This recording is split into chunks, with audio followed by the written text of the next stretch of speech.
Hello and welcome to our first live Q&A session ahead of the Eurovision debate on the 15th of May.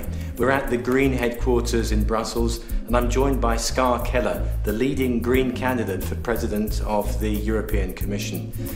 We've had questions coming in from across Europe, and if you don't mind, I'd like to read a few out to you. The first is from Vincent Rosset. Why do you think people should trust in the European Union?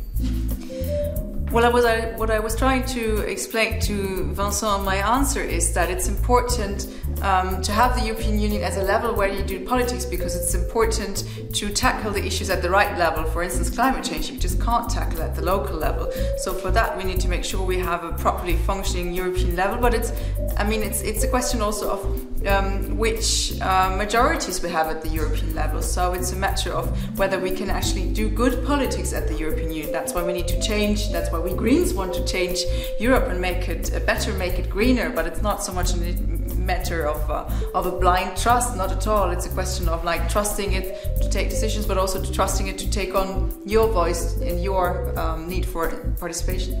The whole Green campaign is based around the idea of change, and we've got a question here. If you could change just one thing in the EU right now, what would it be? Yeah, that's indeed a very difficult one, because there's so many things that we would need to change, and I said in the answer that I would probably go for putting social justice on top of the agenda, and then just trying to put everything else below it in this topic, like the rights of migrants. Of course, that's also social justice, the rights of minorities, etc., and creating green jobs. That's also part of social justice. And we have a question here about free trade. The world's biggest free trade agreement is currently being negotiated between the US and the EU. Is this a good idea, and will it benefit ordinary citizens? The way how the Commission is trying to do this TTIP, Transatlantic Trade and Investment Partnership, is certainly not beneficial for citizens, neither here in the EU nor in the US. It's going to deprive us of things like consumer safety standards, environmental standards, even labor standards are under threat. And this we shouldn't allow.